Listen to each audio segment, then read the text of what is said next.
Does the state hold any shares directly in any of these companies, or are they in funds, index funds? Yeah, so how does that work out? So there are 4 companies that we currently invest in that we will be ending our investment in. It's American Outdoor, let me see if I can remember all these. American Outdoor Brands, Sturm Ruger are the 2 assault weapon companies, and then the for-profit prison companies are CoreCivic and GEO Group. We own all 4 of those through index funds, but our index funds are separately managed accounts where we have direct ownership. They're non-commingled funds, so we have direct ownership, or at least we have had that, and now we won't anymore, obviously. Well, such a tiny percentage of the fund is invested in these companies. Is this any more than a symbolic gesture? Well, first of all, I think symbolic gestures are important, right? Because they send a message, a message about what we think is right and wrong.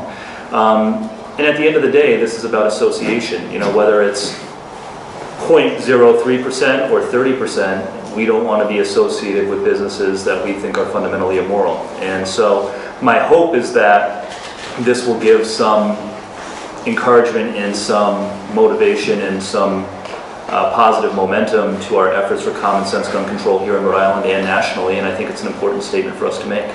Are there any other fundamentally immoral businesses that we might want to get out of in the near future? It's a good question, and we have talked about it. We've thought a lot about it. These are the 2 that we are doing at this point.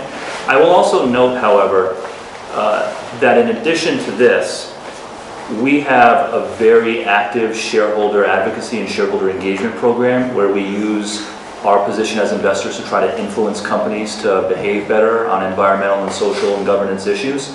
So, for example, we just had a big win recently at a big agricultural company called Archer Daniels Midland, where they agreed to look at limiting their carbon emissions. Same thing with a company called Williams Companies, again, agreed for the first time to look at limiting their carbon emissions. We are very active in voting against excessive executive compensation plans that we think are not in the best interest of shareholders. So these are the 2 industries where we are taking this step today, but at the same time, we've been very active on a number of other issues in a number of other industries and have produced results. And to those who say social investing is a slippery slope, what do you tell them? Again, we take our obligation as fiduciaries seriously. We've delivered strong performance. We'll continue to deliver strong performance. And, it bears repeating again that whatever you think about guns and whatever you think about for-profit prisons, it's irrefutable that this move is not going to have a material impact on our financial performance. Is there a timeline to this, or is it immediate? Alan? I think it's fairly immediate, right? The timeline on implementation, so. Very soon, within the next week or so. Within the next week? Yeah.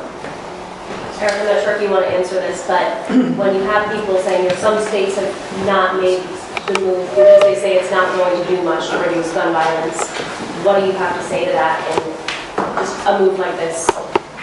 Well, I mean, for the most part, I guess it means most to me in this state right now, because this is where we live, and it shows that our treasurer and our Congress people are supporting us victims and survivors, and I hope everyone follows suit. I hope.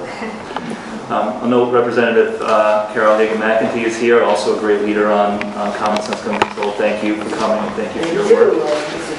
And I thank all of you. Any other questions? There's 3 bills on the House Judiciary calendar today. If they pass this year, is there going to be sufficient progress on this front? Of course not. What's open-ended question like that, how much time do you have? Yeah. No, listen, Rhode Island should enact Representative Caldwell and Senator Miller's legislation to ban assault-style weapons in Rhode Island, as Massachusetts has done, and Connecticut has done, in New York and others, and as, frankly, the full United States of America did for a decade under the Clinton administration.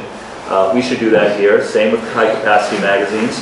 And I would also say, as a former public school teacher myself, I think it is an embarrassment and an outrage that we are one of only a handful of states in the country that will allow just about anybody to carry a firearm in a school building. So that's not to downplay the importance of the legislation that's up for hearing tonight. I mean, these are important bills as well, and bills that should pass, but not sufficient by a long shot.